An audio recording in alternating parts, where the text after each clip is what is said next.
had everything I wanted. I finally became a mom. I had a solid marriage. We were financially stable, beautiful house. I had my dogs. I had everything. So why did I find myself sitting on the back of the deck, sobbing uncontrollably? I could not stop crying. I felt like the worst mom in the world. I thought I was doing everything wrong, and I felt so alone. This day came 6 months after I became an adoptive mom of two toddlers. Obviously, I was very overwhelmed. And the worst part of that experience was that I felt so alone. The good part is that I called my husband. He came home, looked after the girls while I went to the doctor, and I was able to share with the doctor how I was feeling. So he prescribed me some antidepressants. And then it was the next question that he asked me that really has changed my life. The question was, what changes are you going to make? Now, I don't know if I looked at him and said, excuse me, what are you talking about? You just gave me a prescription for the happy pill. Or maybe I said it in my head. I don't know. But I took it in and I thought about it. What changes could I make? I was now a new mom. I was 46 years old, had an active massage therapy practice. I was exhausted. Financially, we were taxed out. And I had a lot less time to myself. So I started to look at the bits and pieces of what could I change in my life? And believe it or not, the first change I made was I started stretching when I was brushing my teeth. Okay, you're probably wondering, like, what? How does that help? I had back surgery in my mid-20s. I've had chronic lower back pain for most of my life. And if you've had pain or chronic pain, you know that doesn't make you a really nice person, doesn't make you a very good mom, or a lot of people don't want to be around you. But by stretching, I gained a little bit of control back over that pain. And so I was a little bit happier and I was a little less irritable. And I would stretch several times during the day, which would ease the tension off my lower back. And this is how simple self-care came to light. This is how my journey started. And now I'm continuing as a stress disruptor using simple self-care. Well, hello, this is Don, And this is Gina with Focused Healthy Family. and this is podcast number 197. And today we get to talk with Rita Garnto with Simple Self Care by Rita, your simple self care guru, I call her. Rita Garnto is a passionate advocate for self care and stress management, blending her years of healthcare experience with a compassionate, down to earth approach. As a speaker, author, and creator of simple self care strategies, Rita empowers individuals to prioritize their well being in a busy world. When she's not helping others find balance, she can find her, you can find her working out, working in the yard, or spending quality time with her family. Rita's mission is to prove that even small steps towards self care can lead to big changes. Well, Rita, it's wonderful to have you back here on. This is our second time, I think, with you. And She was on the early days of our podcast. yeah, when we were. Thank you. It's great to be back. Yeah. And 197. Woo! And you didn't save me for the 200th one? Damn, I didn't think about that. Come back. We can always bring you back, Oh, there you go. In 3. Yeah. But I know today, you brought up about doing this, the global stress epidemic. And I think, that we're wrapping up the end of the year. It's kind of good to look at kind of what we've kind of done to ourselves over these last probably at least 5 years, but this past year especially, it's gotten to be outrageous in a way what we're going through. So I'd like to talk a little bit. First, I'd like to kind of first tell about what you do, kind of recap a little bit for our audience of what you do, and then we'll get back into this epidemic part. Okay. Oh, so sorry. I thought you were. That's not a pause. That is your. I thought you were gonna. Anyway, so sorry. Did you want me to go through it? No, it's okay. So I am a keynote speaker. I am an author. I'm a workshop facilitator. I'm an adoptive mom. I used to be a caregiver of my dad, 90-something-year-old dad, 3,000 miles away. And really, sort of, my mission is to help you understand that stress overload, first of all, exists and it is disrupting our lives, our health, and is killing us. And it's not hard to back off to help decrease our stress overload. Now, we have to understand that stress isn't going anywhere. So what we're changing is your awareness of, oh, I'm feeling kind of stressed, I'm irritable, I'm overwhelmed, I'm like, I just want to go take a nap, I want to shut down. Those are all key symptoms of stress overload, and understanding at that point, oh, okay, I'm feeling really stressed.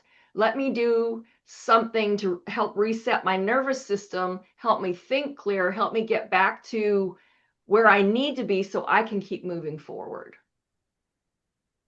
Yeah, the whole idea of, reduce the stressors in your life, like, what do? You can't sell your children and I mean, Some days I wanted to. If you let me. So, but you're right. So and especially this year, there's been so much. I'm not getting into politics, but so much turbulence and so much happening that I think most of us feel like the world is turned upside down. Now, what happens with this is most of all this is an uncontrollable situation. So I ask you, and I ask you and your listeners, what can you control in an uncontrollable situation? What's the one thing you can control? Our thinking, You can control your reactions. react. There you go. So it's being able to step back and take a look at, okay, I don't agree with what's going on. I'm not going to watch the news every day or, 10 hours a day. Because nothing I do or say is going to change what's happening, but I can change how I react. It doesn't mean I have to be happy about what's going on. You do what you can where you can, but you can't take it on, if you know, you know what I mean. right. One great example is both my girls are out of the house now. My youngest is just home for winter break from university. A couple of years ago, a good friend gave me some advice, and you know how turbulent teenagers can be, especially girls.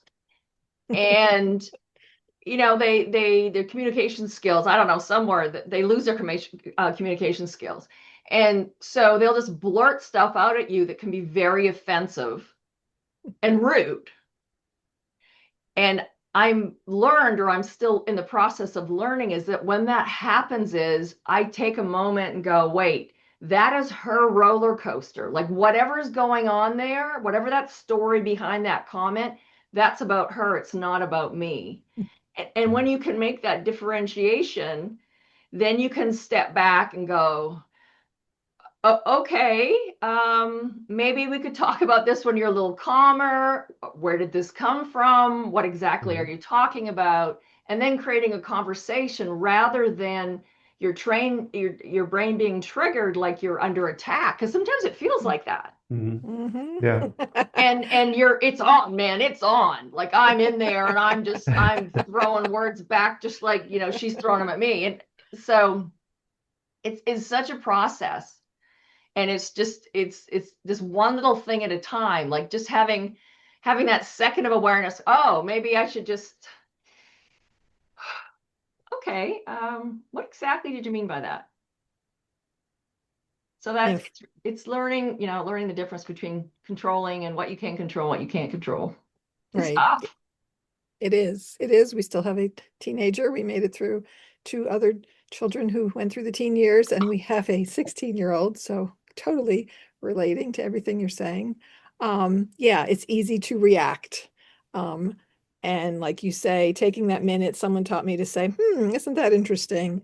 Even if we just think it to ourselves. And like you said, that stepping back to be able to respond rather than react to it, because you're so right. Things are going to go on. Our kids are going to do things. The world's going to do things.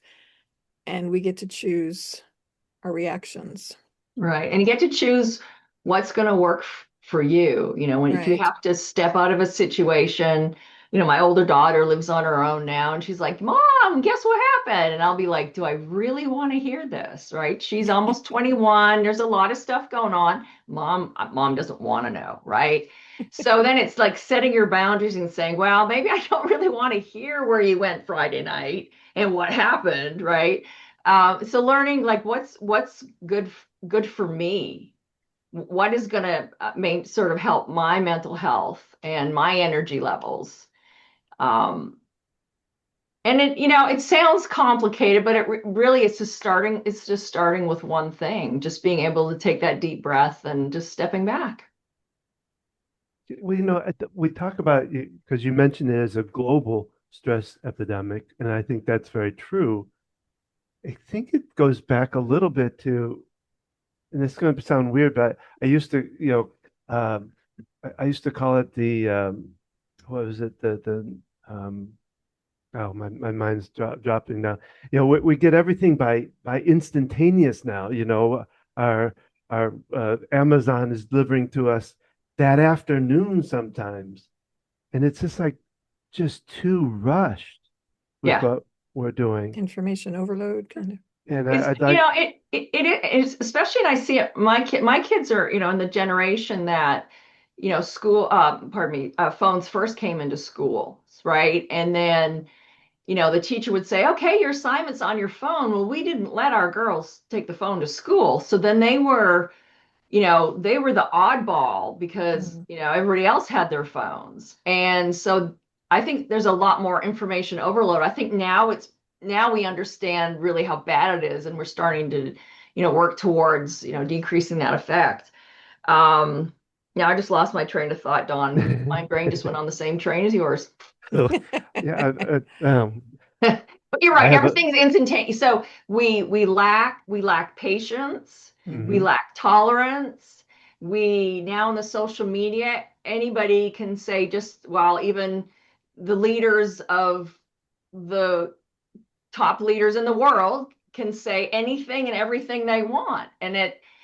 And where did the respect go? Where did the politeness go? Where did um like it just is like all holds are gone. Like it's just like it's a free for all. I can say what I want, I can do what I want. I don't care if I hurt your feelings. Oh, in 5 minutes if I feel different, doesn't matter, right? Yeah, we just I don't know, we've become sort of a rude society because it's easier on social media because I can write anything I want and I'm not in front of the person. The person's not Right. gonna you know what's the word, Well, um be it kind aggressive back, right? I mean, it's kind of taking what you're developing as far as the physical part and adding to the mental part of like simple, simple self-care goes stronger than just the physical part. It's Absolutely. backing out of stuff that's going on here.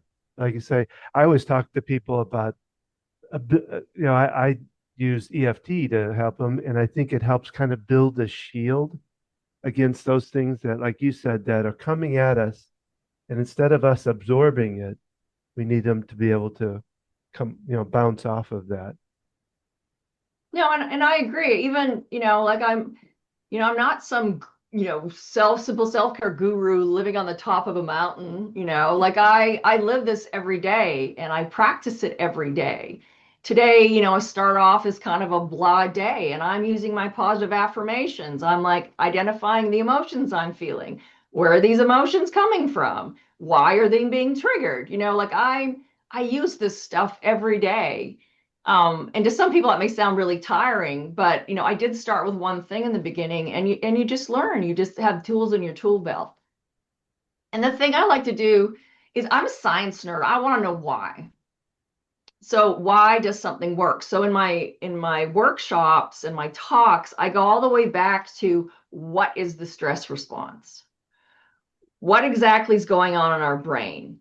Our brain triggers, it senses that there's a threat to our safety. Well, it might be imagined, it might be real, it might be perceived. It's not necessarily that this, dog is running at me or there's charging elephants coming at me. It could be something really subtle, or that I'm imagining my house is swept off the mountaintop by a tsunami, right? So understanding that our brain, it's an involuntary response, then being aware of, oh, I feel butterflies and my heart's beating fast and I'm a little irritable again. I feel a little overwhelmed, and looking at, well, what just triggered that? Mhm.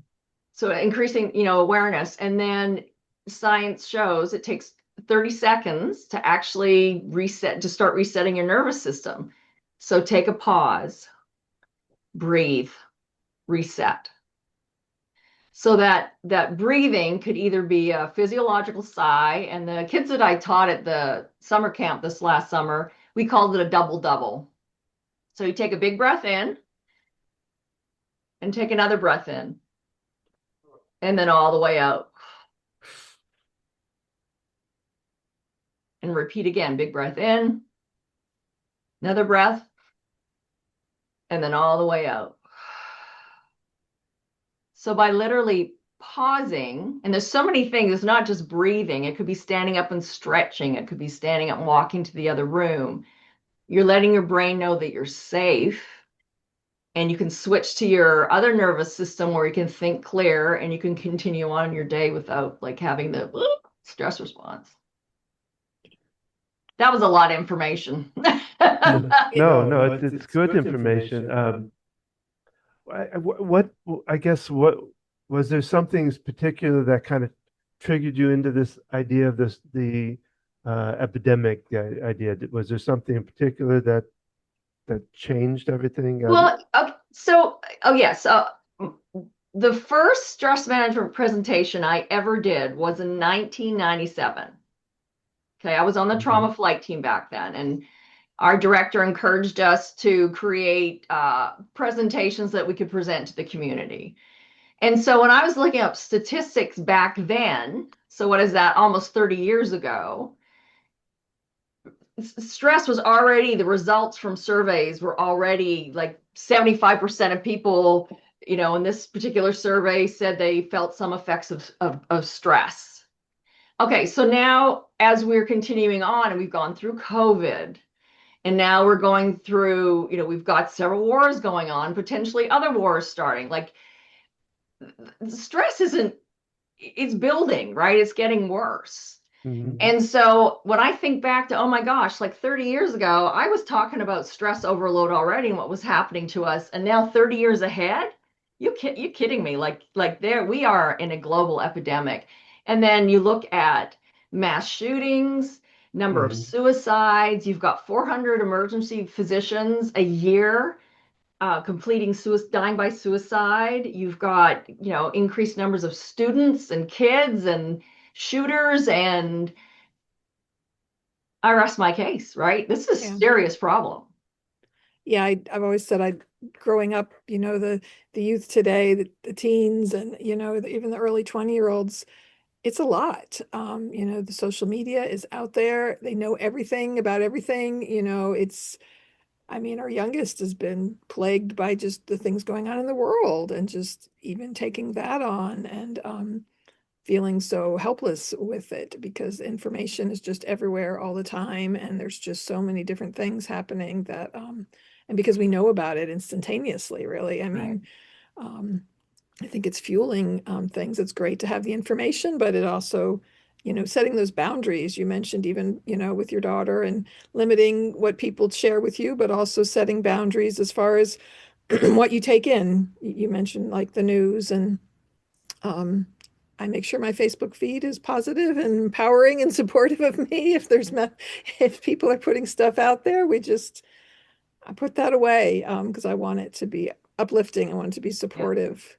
Because yeah, So I've seen some, different threads on Facebook and other social media that I'm just like, why are you even saying, like, why are you dissing that person? They just were open and honest about an experience, and this is how they felt, and you're telling them they're stupid.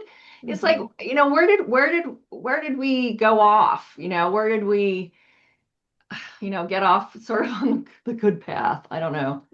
And I blame so much of these poor decisions on stress, on the stress overload. Because one of the things that happens in a stress response is the blood flow shifts in your brain, and it actually diverts from your prefrontal cortex, which is the part of your brain that makes the really good decisions, right? That doesn't mature till we're 26 or 30. Why, I don't know. But so when you're in stress mode, you're literally not thinking. Mhm. So if people would just try to be less reactive and kind of step back, you know, pause, reset, breathe, and then make your choice, I bet you there'd be a lot of different choices. I would hope so. I, what I think, well, not worry about, but I think about is what we'll go to the doctor for the physical part of us. Problem happening, we go to the doctor. We don't we don't do that for our mind. In fact, it's still very much, I think, I don't know if I'd say it's in infancy, but it's very much we don't think about what's going on up here and how this thing here is running this thing here. Right. And I think we need to I think change that somehow. yeah, I think the awareness is increasing. I remember I used to be a storyteller because I've navigated low grade depression all my life. Just found that out a few years ago. It explained, a lot of things. Um, and there's, we had coffee and conversation. So, I would be like, I'd talk about my story about my low grade depression and how it affected my life. There would be other people who'd come in and talk about their bipolar disorder. So there's been a lot more conversation.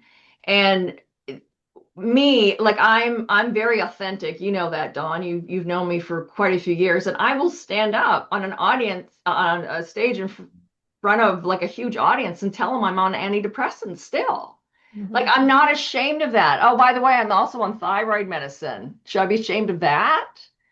Or I Yeah, take magnesium at bedtime to help me sleep. Should I, so I think the more conversation we generate and the more conversation and honesty, we can create. And I think like attracts like. So I'm a workshop facilitator at AmeriHealth Caritas. And the it's usually the women, mostly women, but some men come to my workshops. Like they're not afraid, like they listen, like they're like really engaged yeah. and they understand. And people need to let go of their egos. Like we're all in this together. I Mhm. can't do this by myself. I couldn't have done any of this with when we adopted our toddlers and massage business and my mom died and then all this other stuff going on. You need to be open and honest. So I don't know how do we get that moving other than through honest conversation and without judgment. Mhm. Yeah.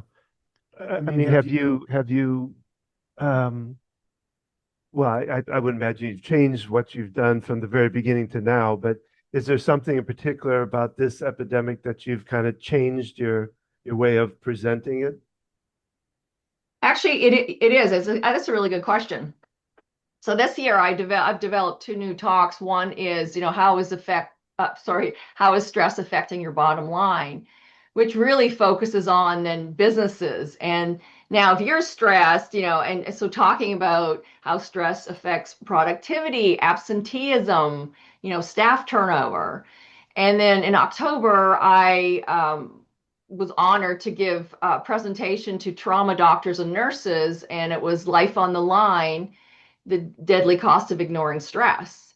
And so really again identifying, and then the startling statistic is like I said, 400 ER physicians a year die by Wow. suicide. Like, what are we doing wrong? Mhm. And I've just become an ambassador with the Dr. Lorna Breen Heroes Association. She was a doctor that worked very, very hard during COVID, and she ended up dying by suicide because she was so exhausted. And if she admitted that she was having mental health issues, she would have lost her credentialing. Mhm. So Oh, now they formed this foundation to help not have that clause in the credentialing. So I'm just learning about that. But it's we need to take care of our caregivers and ourselves. And Mhm.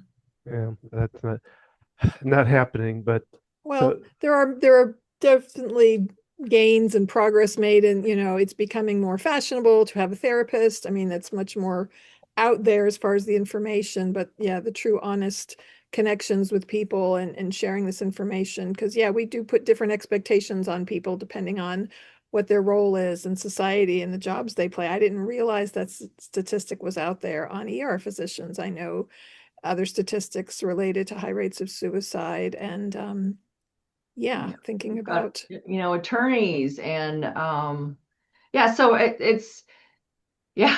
And then, even the caregivers, there's, more nonprofits that are showing up that are about caregiver mental health wellness, right? sure. So let's provide support for the caregivers because these poor caregivers, they're looking after, their spouse that perhaps has dementia and they don't have the resources to get outside help and they're on 24/7. So I think it's getting better known. I do, and I hope as time goes on, I get on more stages and in front of more people, I can share that it is okay to not be okay Mhm. and ask for help. So, I'd like to back up and just ask for more ideas for the simple self-care because, okay. a lot of our audience is busy raising kids, caring for aging parents. And yeah, I know when I first met you, you talked about the stretching while you brush your teeth. I've done similar things in the bathroom and like I love these ideas of just little ways we can incorporate into our daily lives. So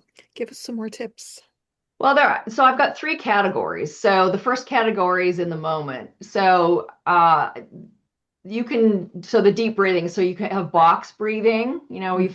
in, hold for count of four, out, hold out for four, hold for four. There's different kinds of breathing methods. Mhm. Engaging one of your senses. So if you're really frustrated, going and looking out the window and, in the fall, like how many different colors of leaves can I see? Again, it's all about disengaging your brain. It's Mhm. letting your brain know you're safe. I love dark chocolate, so I engage my taste buds and I put the top dark chocolate in my mouth and let it melt. And it's like, oh, what flavors do I taste? And that's my stress go-to is dark chocolate. Or listening, go out, step outside for a minute. Mhm. The second category is movement. So exercise is so good for your mental health. Yes, I know we're really busy, but maybe you don't have time for a 30-minute walk or a 20-minute walk. Why not 5 minutes? Like go to the end of the driveway and back. Or maybe if you're in an apartment building, like walk around your apartment building. Just get outside, just simple breathing and moving.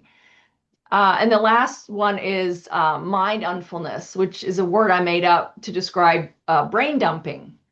And I'll use Uh, this one a lot as well. Like, so at the beginning of your day, you're like, oh, I've got this, I've got this, oh, I got, what do I do first, right? So I write it all down. I'm literally letting my brain vomit on the paper, right? And then I can look at, okay, I've got these 10 things that I really want to get done. Which are the top, like, what's the top one that really has to get done today? Like, really important needs to get done. Get it, start there, and then do number two and number three. And if you only get three done that day, oh, well, there's tomorrow, right? But journaling is also really good. I also do journaling classes, and I've created my own set of Dear Self journals, positive affirmations, reading scripture, reading fiction, just something where you can just sort of, again, distract your brain, let your brain know you're safe. you bring there was somebody I had. This was on my past um, podcast. I had a lady on that talked about there's a 5-step process for changing your mind, like you talked about. But the first one is the first 5 things you can um, Oh, look at.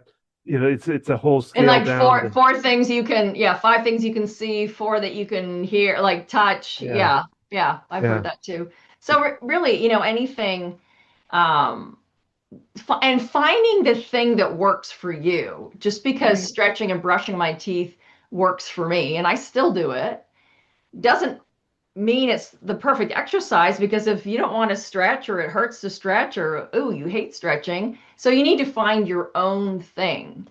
So and so in my workshops, I have probably a dozen different workshops and they all focus on the stress and the simple self-care with lots of different options. Like what do you Mhm. like to do? And maybe today it's journaling. Maybe later on it's going out and punching the punching bag you have in the garage, or running up and down the stairs, or doing something. So it's really figuring out what works for you. Sure. Well, I've kind of, I kind of take that same philosophy with my EFT because I started realizing people, they get the idea. It's kind of like with exercise, they don't have half hour, they don't have an hour to do this tapping process. So I've been really getting out there. Of course, I always talk about the breathing, but I talk about doing just hitting a spot and taking 5 minutes or a minute when something strikes you up is to just take the breath, do a little tapping, and get that down. So I've So kind let of simplified it too. and that's good. So I'm going to ask you, what would be your go-to if I said, I'm anxious about something coming up. So I'm going to take a deep breath. What's the point that I would tap? It's any point. That's the thing about it is So that it could be, it could be any point. It could be a couple of points if you want to, but okay, like this is my safety spot here. When okay. when I when I'm driving out in the road and some jerk pulls in front of me the wrong way, I say Gosh, a that few never words. happens here in Charlotte. Well, I'll just do the breathing and the tapping. And sometimes if I really want to work it, I work in the back of my mind with what I'm thinking. Because it's for us, it's about what's the negative thoughts that are coming out with this and Right. working through them. And so I'll just hit a spot or a couple of spots. What I always talk about is rubbing, Yeah, my you know. favorite thing to do is people don't even know what you're doing. You just put your hand in this kind of spot below your collarbone here at your chest, which is where you would tap, but you just kind of, and you think about it, if something happens, you kind of, your Yeah. reactions are to kind of do these kinds of things. But just, yeah, people don't know. I've done this when I'm in a social setting and I'm overhearing someone the way they're talking to their kids or something that's real negative that I find overwhelming. I'll just kind of kind of do that thinking about them, but then also myself. So I'm not taking in the other's negativity. But yeah, because That's a it's great very idea. Usually when I do that, it's because I have some trigger point or pain going on. But I well, love and that. I love that. Or just, rubbing the Yeah. rubbing fingers your fingers together. together. Hmm. Absolutely. So it's just finding what works for you. And I love that. I'm going to share that in my workshops now too, the tapping, just picking one, breathe, and then tapping. Yeah, that's the great thing about EFT is you can't do it wrong. When I first learned it, it's, you can tap in any order, you can, tap on any points and just like finding what techniques work for you. I love music and I found, kids are getting on my nerves or just arguing with each other. If I put some music in my ears, I can kind of zone out to my own Yeah. world. Our middle child does that all the time. Our 23-year-old has always got earbuds in, and I know it's her way of kind of coping. And Yeah. um, Well, and It's, the it's other good. thing most people don't think about is that EFT can bring an instant relief, but if the more you do it, like I do it every day, and the more you do it, it kind of builds that, like I say, that shield that things that come at you don't come at you the same way. So Yeah, that's great. No, I absolutely agree. You've got, you have to have your tool belt full of tools, because yeah. So I like positive affirmations are really powerful as well. mhm. So if we have time, I have a funny story to tell you about sure, positive affirmations. go for it. Go for it. So when I moved to Charlotte, I was looking for a new job and I was a respiratory therapist at the time. So I saw this ad for transport therapists and I literally thought I was going to be in the back of an ambulance going from, hospital A to hospital B. And I'm like, I get motion sick, but I needed a job and, whatever. Thinking the interview is going to be an hour, right? So I walk into a room full of people and the organizer, hands us a packet of papers and says, okay, we're going to start with naming these 12 EKG strips, so heart rhythms, and you're going to measure out what the P wave is, the QRS complex, the T wave. You're going to give all that information plus the name of the rhythm. And then we're going to have lunch, and then you're going to go upstairs and you're going to go through 4 oral testing stations. So you have to run a cardiac arrest, you have to do a pediatric emergency, you have to do some broken bone, and you're in charge and you're going to run this. And I'm sitting there going, like, what? And finding out that I had applied for a job, trauma flight team, helicopters and airplanes, right? So I'm now a recovering perfectionist, but so then I was a perfectionist. I was sitting there, I'm like, oh my gosh, I haven't prepared at all, right? So the only thing I could think to do was like run to the bathroom. So I went into the bathroom, sat in a stall. I don't know, pants up or down, sat in a stall, and I started to say my positive affirmations, which are, I am safe where I am. I create my own security. I love and approve of myself. I'm at peace with my own feelings. So there I am sitting there telling myself over and over and over again. And what I didn't realize at the time, I was resetting my nervous system. I was calming my nervous system down. So then I was able to make a very logical decision. I had two choices: walk out of the front of the hospital, never be seen again, or I could try my best and see what happens. So I decided to try my best, and that was one of the most. I got hired along. There was 9 others. There's 10 of us in total that got hired. It was an amazing career. I never thought that I would ever have. It just unbelievable. And so just going back to the point where I was, was in stress mode, right? And just being able to calm my brain enough to look at it logically and make a good decision, and I ended up having this great career. So, but I still, sitting in the bathroom, I love and approve of myself. I'm staying where I am. I create my own security. Yeah, I found myself going outside and taking a short little walk sometimes. Something at work is stressing me, or even at home. I've always told my kids, if you're stuck, move. Step Yes, outside, love change that. rooms, any kind of physical movement will help shift the brain. And yeah, just getting in these little habits, I think, is what helps, because then when you really need it, you're already in that habit of doing that, rather than waiting till you have a total catastrophe happen in your lives and you don't have any coping strategies. Yeah, it's a lot easier if you start um, just every day finding things.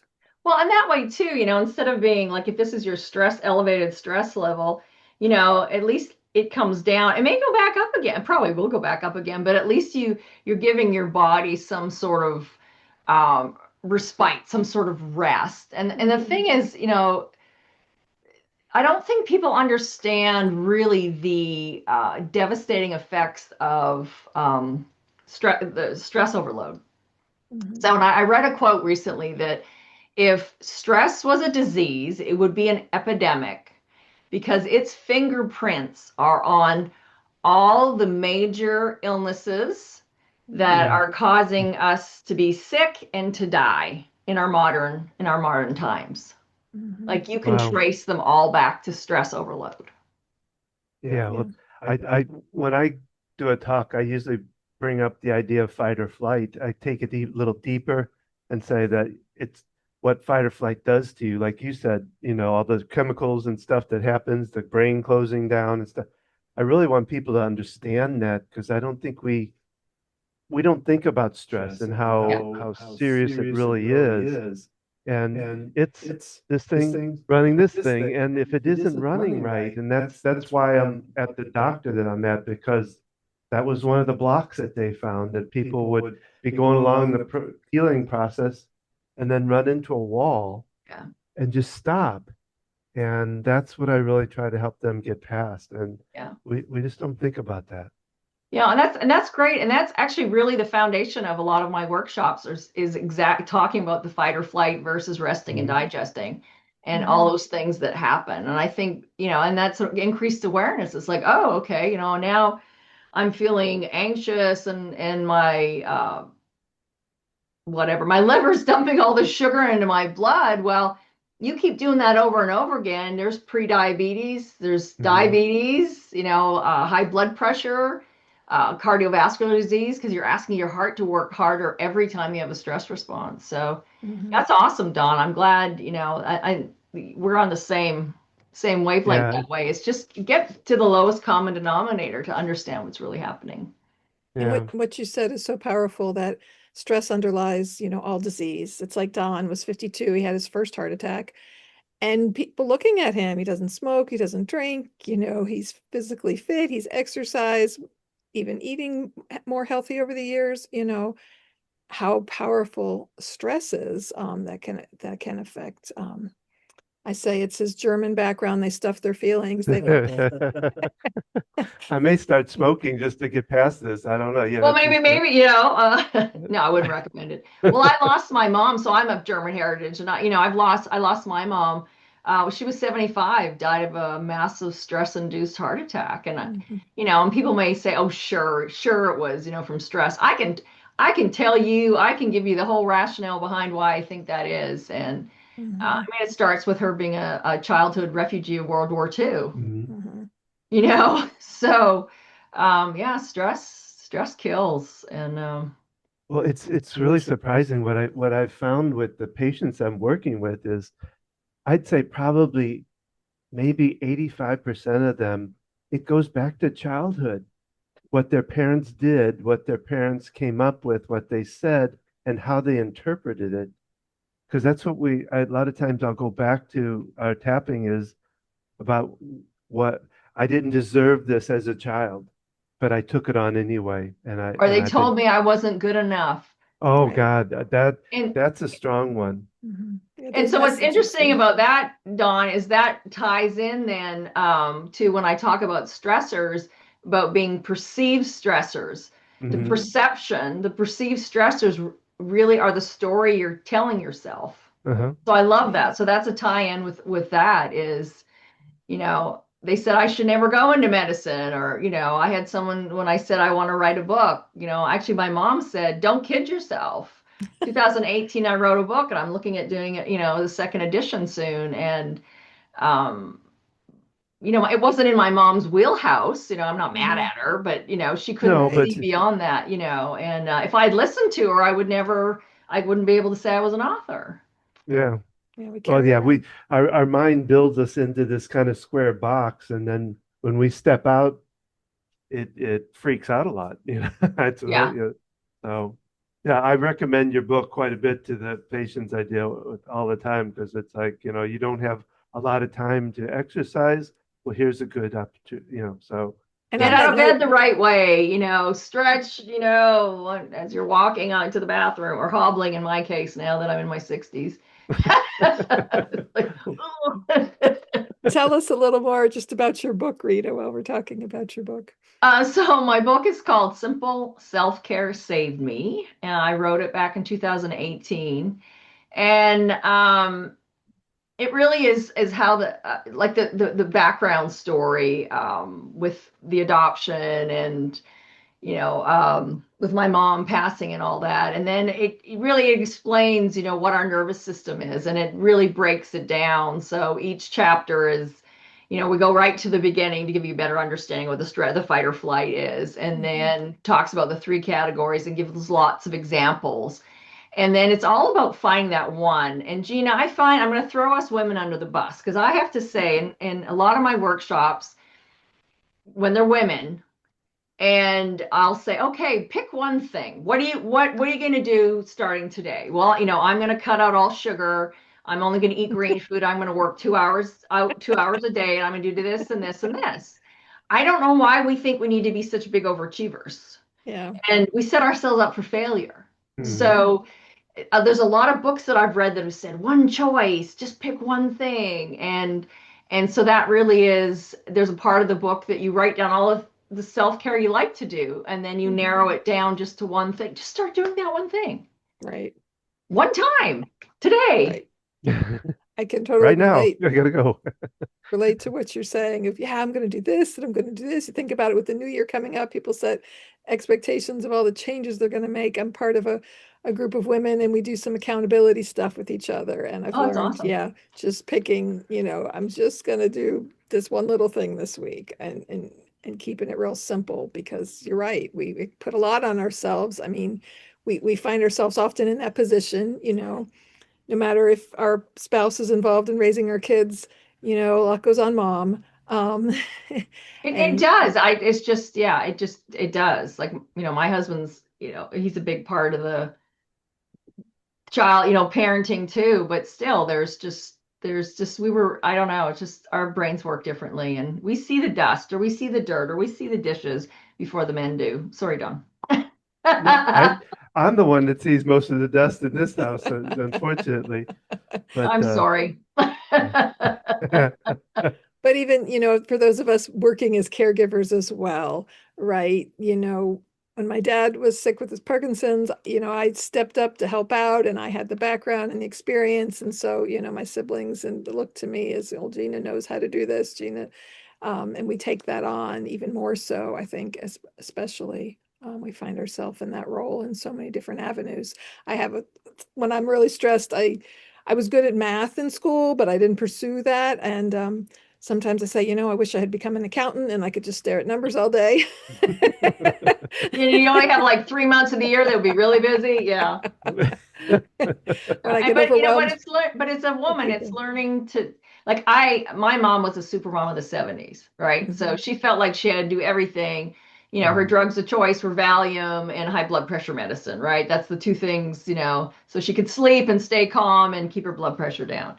Um, and it's sad that we don't, like I'm hoping we're learning now, we've learned or we're learning, ask for help. Like, Mhm. excuse me, why are those dishes on the counter? Like, you can do that just as well as I can, or, someone else take the trash out, or so, yeah, it's not easy. I often say the struggle is real, and stress doesn't care who you are, where you're from, how much money you have in your bank account, what color your skin is, what sexual orientation you are.